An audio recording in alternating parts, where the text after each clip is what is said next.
அனைவருக்கும் வணக்கம். அகத்தியர் அதிர்ஷ்ட ஜோதிடத்திற்கு உங்களை அன்புடன் வரவேற்கிறோம். இந்த பதிவில் ஒரு அருமையான ஒரு நண்பர், ஜோதிடர் நிபுணர் திரு ராமகிருஷ்ணன் வந்திருக்கார் நம்ம சேனலுக்கு. இவரை முதல்ல பிடிக்கிறதே கஷ்டம். அற்புதமான ஒரு ஜோதிடர். நிறைய விஷயங்கள் இவர்கிட்ட புரிஞ்சு கிடக்கு. அதை நம்ம ஒவ்வொன்றா வெளியே எடுத்துகிட்டு வரலாம். நம்ம கேட்குறத பொறுத்து அவர் பதிலை சொல்வார். ரொம்ப இம்பார்ட்டண்ட்டான ஒரு விஷயங்கள்லாம் நேயர்களுக்கு கொடுக்கலான்னு இவர் ரிக்வெஸ்ட் பண்ணதுனால நம்ம சேனலுக்கு வந்திருக்கார். இப்போ என்னென்னா, நிறைய திருமணங்கள், காதல் திருமணம் இப்போ எடுத்துக்கலாம். இப்போ காதல் திருமணங்கள், நிறைய திருமணங்கள் சக்ஸஸ் ஆகுது, நிறைய திருமணங்கள் ஃபெயிலியர் ஆகுது. இது எதனால் அப்படின்றத நம்ம ஜோதிட ரீதியாக ஆராய்ச்சி பண்ணி பார்த்தாக்கா, ஒரு சில விஷயங்கள் ஒரு 10 வருஷமாக ஒரு ஜோடி வராங்க. சார் நாங்கள் லவ் பண்ணுறோம், ஒரு 10 வருஷமாக லவ் பண்ணுறோம், கல்யாணம் பண்ணிக்கலான்னு இருக்கோம், பண்ணலாமா பாருங்கள் அப்படின்னு சொல்லி ஜாதகத்தை கொடுக்குறாங்க. அதை கொடுக்கும்பொழுது நம்ம இப்போ ஜாதகத்தை பார்த்து சரியில்லை அப்படின்னு சொல்லும்போது நமக்கு மனசு கஷ்டமாக இருக்கும். இப்போ வேணாம்னு நம்ம சொல்ல முடியாது. இந்த 10 வருஷமாக லவ் பண்ணியிருக்காங்க, ஆமாம், நம்ம ஜாதகத்தை பார்த்து வேணாங்க நல்லா இல்லை அப்படின்னு சொன்னால் நாளைக்கு காலையில் அவங்க பிரிஞ்சு போகிறது இல்லை. எப்படி இருந்தாலும் அவங்க ஒரு முடிவோடு தான் இருக்காங்க, கல்யாணம் பண்ணிக்கணும். இது ஜோதிடர் வாயால் வரணும், நல்லா இருக்குன்னு சொல்லணும் அவர் அப்படின்னு சொல்கிறதுக்காக அவங்க ஒரு சாட்டிஸ்ஃபைக்காக வராங்க. இதை நம்ம எஸ்ன்னு சொல்ல முடியாது, நோன்னு சொல்ல முடியாத ஒரு சூழ்நிலையில் நம்ம இக்கட்டான சூழ்நிலை மாட்டிப்போம்.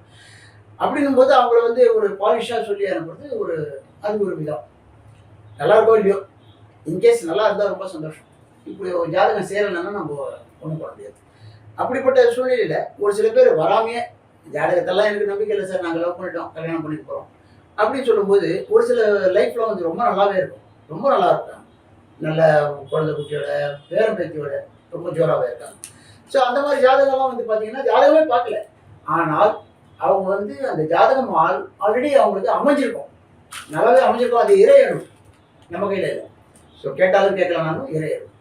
ஒரு சில லவ் மேரேஜ் நீங்கள் சொல்கிற மாதிரி நீங்களும் பார்த்துருப்பீங்க. நிறைய விஷயங்கள் அவங்களுக்கு செட் ஆகிருக்காது, ஒரு மிஸ் அண்டர்ஸ்டாண்டிங்கில் பிரிஞ்சு போயிருக்கோம். அது மிஸ் அண்டர்ஸ்டாண்டிங் சொல்கிறாங்களே தவிர அதுவும் ஜாதகம் தான்.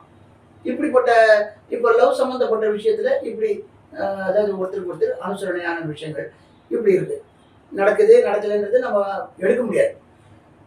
இப்போ நான் உங்களை கேட்குறது என்னென்னா, ஜாதகர்கிட்ட ஜோசியத்தை பார்த்து பொருத்தத்தை பார்த்து கல்யாணம் பண்ணுறாங்க. நிறைய பேர் கல்யாணம் பண்ணுறாங்க.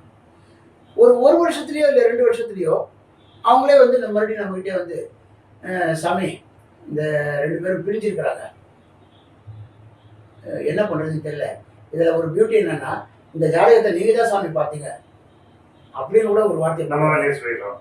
மேலேயே இல்லை, நம்மளே பார்த்துருப்போம், மேபி நீங்கள் தான் சாமி பார்த்தீங்கன்னு. அப்போ நமக்கு ஒரு மனசு சங்கடம், ரெண்டாவது நம்ம பார்த்த ஜாதகம் எப்படி நம்ம இவ்வளோ கஷ்டப்படுறாங்க அப்படின்னு சொல்லி நமக்கு ஒரு சின்ன வருத்தத்தை ஏற்படுத்தும்.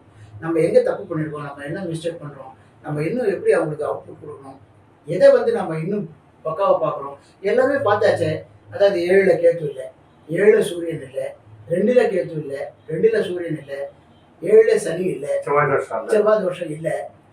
இப்போ கல்யாணத்துக்கு சம்மந்தப்பட்ட எல்லாமே நம்ம பார்த்துட்டோம், பார்த்து தான் நம்ம ஓகேன்னு கொடுக்குறோம்.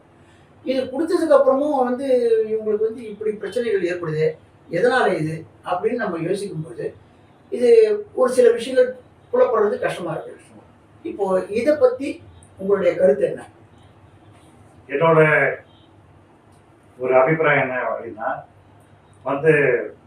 ஃபர்ஸ்ட் பையனோட ஜாதகமும் நல்லா இருக்கணும், பொண்ணோட ஜாதகமும் நல்லா இருக்கணும். கரெக்ட், நீங்க சொல்ற மாதிரி நம்ம பார்த்துறோம். ஆமா, பார்த்துட்டு ஆயுள் நிர்ணயம் எப்படி இருக்கு, அவனோட பையனோட உத்தியோகஸ்தானம் எப்படி இருக்கு, 10ஆம் இடம் என்ன, ஜீவனஸ்தானம் மெயினா, இதெல்லாம் நம்ம துல்லியமா ஆராயணும், அனலைஸ் பண்ணிடுறோம். ஆமா பண்ண. ஏன்னா சில எல்லா பாயிண்ட்டும் நமக்கு புலப்படும் சொல்ல முடியாது. சில அதுதான் அவங்களோட கர்மா. ஸோ கர்மஸ்தானம் நல்லா இருந்ததுன்னா நல்லா இருக்கும். இல்லை, இப்போ ஒரு சில பேர் சொல்றாங்க ஜாதகத்தையும் பார்த்தா, இப்போ நீங்க சொல்ற பாயிண்ட்லயே எடுத்துட்டா கூட, இப்போ ஒரு சில பேர் பேசும்போது இல்லை சார் வைக்கிற முகூர்த்தம் ரொம்ப முக்கியம் அப்படின்னு ஒரு சில பேரோட கருத்து நிறைய இருக்கு. நானும் ஆமோதிக்கிறேன். ஆமா, இது வைக்க இப்போ ஜாதகம் எல்லாம் நல்லா இருந்தாலும், கண்டிப்பா நல்லா இருந்தாலும், எல்லாமே ரொம்ப நல்லா இருக்கு, இன்ஃபேக்ட் அவங்க வந்து ரிலேஷனாகவும் இருப்பாங்க, பழக்கமான ஒரு ஃபேமிலியாகவும் இருப்பாங்க. ஆமா. ரொம்ப நல்ல பையன் சார், ரொம்ப நல்ல பொண்ணு சார், கல்யாணம் பண்ணி வைக்கிறோம் அப்படின்னு சொல்லி நாமளும் வந்து ஓகே பண்ணி அக்செப்ட் பண்ணி கொடுத்துட்றோம். ஆமா. இப்படி பண்ணியும் அவங்களுக்கு வந்து செப்பரேஷன் ஏற்படுது அப்படின்னா, ஒரு சில பேரோட கருத்து என்னன்னு கேட்டிங்கனாக்கா, ஒரு பெரிய ஜோதிடர்கள் கருத்துலாம் என்ன சொல்கிறாங்க அப்படின்னா, வைக்கக்கூடிய முகூர்த்தம் வந்து ரொம்ப முக்கியமாக இருக்கணும். ஆமா. அந்த முகூர்த்தம் வந்து தப்பிச்சுன்னா வந்து செப்பரேஷன் ஆகிறதுக்கு நிறைய ஜாதகத்தையும் மீறி கண்டிப்பா. கோச்சார நிலை, ஆமா. இந்த வைக்கக்கூடிய முகூர்த்தம் சரியான முகூர்த்தத்தில் இவங்களுக்கு செட்டாக தாரபலம், பஞ்சகம் இதெல்லாம் வந்து நல்லா இல்லைன்னா ஏதோ ஒரு இப்போ பார்த்தீங்கன்னாக்கா கேலண்டரில் பார்த்து நிறைய பேர் சாமி இந்த முகூர்த்தத்தை நான் குடிச்சிருக்கிறேன் ஆமா. நீங்கள் சொல்லுங்கன்னு சொல்லும்போது நம்ம பஞ்சாங்கம் எடுத்து பார்க்கும்போது அந்த முகூர்த்தம் அவங்களுக்கு செட்டாக இருக்காது. இதுல ஒரு முக்கியமான பாயிண்ட் என்னன்னா, இப்போ வந்து ஒரு புது ட்ரெண்டை வந்து ரிசப்ஷனை முன்னாடியே வைக்கிறாங்க. அது மாதிரி வைக்கக்கூடாது. ஏன்னா ஒரு முகூர்த்தம் முடிஞ்சு தாலி கட்டின அப்புறம் தான் பையனை வந்து பொண்ணும் கையை பிடிக்கிறாங்க. அதுவும் ஒரு காரணமாக இருக்கலாம். இல்ல அது ஒரு இதுதான். ஏன் அப்படின்னா நம்ம சம்பிரதாயத்துல மாத்திட்டோம். நம்ம அது இல்லாம உங்களுக்கு முன்னாடிலாம் ஜான்வாசம் வச்சாங்கன்னா இந்த ஏன் அவங்க காரில் கூட்டிட்டு போறாங்க அறிவிப்பு. ஆமா, இந்த பையனை தான் இந்த பெண்ணுக்கு நாங்கள் நிச்சயம் பண்ணியிருக்கோம். அது வந்து அது ஒண்ணு. ஆமா. ரெண்டாவது இப்போ ரீசெண்டா சத்திரத்தை வச்சு கல்யாணம் வைக்கிறாங்க. ஆமா. சத்திரத்தினுடைய டைமை வச்சுதான் முகூர்த்தம் ஃபிக்ஸ் பண்றாங்க. சத்திரம் கிடைக்கல சார் எனக்கு அப்படின்னு சொல்றாங்க. ஆமா. அதனால இப்ப எல்லாமே அவசர முகூர்த்தம் ஒரு டேட்டை ஃபிக்ஸ் பண்ணி தரோம். ஆமா. இப்போ நீங்க சொல்ற மாதிரி சந்திராஷ்டமம் இல்ல, ஜென்ம நட்சத்திரம் இல்ல, ஆமா. தாரபலம் இருக்கு, சந்திரபலம் இருக்கு, குரு பாக்குறாங்க. குரு பாக்குற. ஆமா. ஏழுல வந்து மூடம் இல்ல, இப்படி எல்லாம் எல்லாத்தையும் நம்ம பார்த்து சுத்தமா இருக்கணும். எல்லாத்தையும் நம்ம பார்த்து கொடுக்கணும். பார்த்து கொடுத்ததுக்கு அப்புறம் அவங்க என்ன பண்றாங்க, ஒரு சில பேர் போயிட்டு சார் நாங்க நீங்க கொடுத்த டேட்ல வந்து சத்திரம் இல்லை, எங்கேயுமே கிடைக்கல, நாங்க இந்த மாதிரி பண்ணணும்னு நினைக்கிறோம், இந்த சத்திரத்துல தான் பண்ணாதான் எங்களுக்கு வந்து ஒரு பிரஸ்டீஜ், அதனால நீங்க டேட்டை மாத்தி கொடுங்க. ஏன்னா அவங்களே அந்த டேட்டை ஃபிக்ஸ் பண்ணிட்டு வந்துடுறாங்க. இப்போ நம்ம என்ன பண்றது, எல்லாதான் ஜாதகம். அது இல்லாம சில பேர் பாத்தீங்கன்னா எங்களுக்கு ஞாயிற்றுக்கிழமை தான் வரும் அப்படின்னாங்க. ஒரு சில ஞாயிற்றுக்கிழமை சூட் ஆகாது, செட் ஆகாது. ஒரு சில பேருக்கு செட் ஆகாது, பேருக்கு புதன்கிழமை செட் ஆகாது. ஆமா. சோ இப்படிப்பட்ட பல பிரச்சனைகள் இருக்கு. இது வந்து இதுல என்ன ப்ராப்ளம் வருதுன்னா, ஜோதிடர் பார்த்து கொடுத்து இப்படி ஆயிடுச்சே அப்படின்னு ஒரு சில பேர் வந்து அது சூழ்நிலை.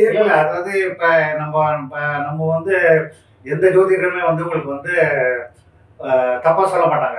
என்ன அவன் அந்த நேரத்துல அவருக்கு என்ன தோணுதோ கரெக்டா சொல்லிடுறாரு. அது அவங்களோட பிராப்தம் இருந்தாலும் இந்த தவறுகள் எல்லாம் வந்து நம்ம திருத்திக்கணும். ஆமா, நிச்சயமா. அதாவது இந்த ஞாயிற்றுக்கிழமை தான் கல்யாணம் பண்ணணும், சத்திரம் கிடைக்கிற நாள்ல தான் கல்யாணம் பண்ணணும், ஃபாரின்ல பையன் இருக்கிறாரு அவர் வந்து மாத்திக்கலாம். நம்ம அதாவது வெளியூர்ல இருக்கிறாங்க அவங்களால வர முடியல, இல்லைன்னா வீட்டுல ஒருத்தர் படுத்துட்டு இருப்பாரு படுக்கையில, ஒருத்தர் வந்து சார் அவர் வந்து இது முடியறதுக்குள்ள இவங்களுக்கு கல்யாணம் பண்ணிடணும்னு. ஸோ அந்த நேரத்துல இவங்களுக்கு நாள் செட் ஆகாது. அதாவது நீங்க என்ன சொல்ல வரீங்கன்னா, எல்லாதான் ஜாதக பொருத்தங்கள் இருந்தாலும் இந்த முகூர்த்தம், இந்த நம்ம சரியா வைக்க நேரம், ஏன்னா முகூர்த்தன்றது நம்ம இயற்கையோட தொடர்பு வச்சுதான் நம்ம முகூர்த்தம் வைக்கிறோம். அதுவும் இல்லாம இன்னொரு விஷயம் கூட, கல்யாணத்துக்கு முதல் நாள், அதாவது அந்த நீங்க சொல்ற மாதிரி இந்த ட்ரெண்ட் எல்லாம் வந்து மாறி போச்சு. அந்த காலத்துல வந்து பாத்தீங்கன்னா கல்யாணத்துக்கு முதல் நாள் இந்த நாந்தி, அதாவது நாகவல்லின்னு சொல்லுவாங்க. அந்த நாகவல்லி வந்து முன்னோர்கள் எல்லாம் கூப்பிட்டு, அதாவது அவங்க ஃபேமிலியில முன்னோர்கள் எல்லாம் கூப்பிட்டு அவங்களுடைய பிளெஸிங்ஸ் முதல்ல வாங்கணும்.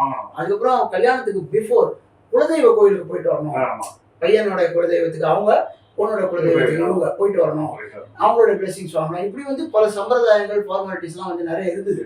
ஸோ இப்போ வந்து அவசர கால கல்யாணம், 5 நாள் கல்யாணம் போயிட்டு இன்னைக்கு 1.5 நாள் இல்லை 1/2 நாள் ஆயிடுச்சு.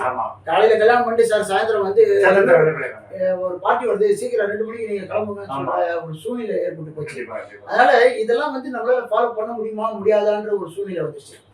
அதனால நீங்க என்னதான் நம்ம ஜாதகத்தை பார்த்தாலும், எவ்வளவுதான் பொருத்தம் பார்த்தாலும், ஸோ ஒரு ஆப்ஷன் தான். அது இல்லாம சில பேருக்கு நம்ம சொல்றோம், நீங்க வந்து இந்த கல்யாணத்தை கோயில்ல பண்ணிட்டு அப்புறம் ஆனா இது பண்ணுங்க அப்படின்னா கேட்க மாட்டேன்றாங்க. அது ஒண்ணு இருக்கு. கோவில் சார் ஜெனரலாவே பாத்தீங்கன்னா கோவிலும் போது தோஷங்கள் நீங்கிற இடம். எந்த தோஷம் சொல்றோம், இந்த ஜாதகத்தை பக்கத்துல நீ கோயில தான் பண்ணணும்னு சொல்றோம். அவங்க வந்து இல்லைங்க நான் வந்து சத்தத்துல தான் பண்ண போறோம், இதுவும் ஒரு காரணமாக இருக்கலாம். ஸோ இப்போ என்ன ஆகுதுன்னா ஆள் பாதி ஆடை பாதின்ற மாதிரி ஒரு ஒரு ஒரு 2 கையும் தட்டினாதான் சத்தம்ன்ற மாதிரி வெறும் ஜாதகம் மட்டும் பார்த்து பிரயோஜனம் இல்லை. அதாவது நம்ம வைக்கக்கூடிய முகூர்த்தங்கள், நம்ம சம்பிரதாயங்கள் இதெல்லாம் வந்து நல்லா இருக்கணும்னு சொல்ல வரீங்க இல்லையா? கண்டிப்பா. ஸோ ரொம்ப நன்றி. அற்புதமான ஒரு விஷயத்தை வந்து எங்களுக்கு சொன்னதுக்கு, இந்த சேனலுக்கு வந்து இந்த மாதிரி பல விஷயங்கள் வந்து நீங்கள் அடிக்கடி எங்களுக்கு மக்களுக்கும் நீங்கள் கொடுக்கணும்னு விரும்புகிறோம். ஸோ இது போன்ற அருமையான அற்புதமான விஷயங்களோட நான் உங்களை அடுத்த பதிவில் சந்திக்கிறேன். இந்த பதிவு உங்களுக்கு பிடிச்சனா லைக் பண்ணுங்கள், ஷேர் பண்ணுங்கள், சப்ஸ்கிரைப் பண்ணுங்கள். நன்றி, வணக்கம். நன்றி.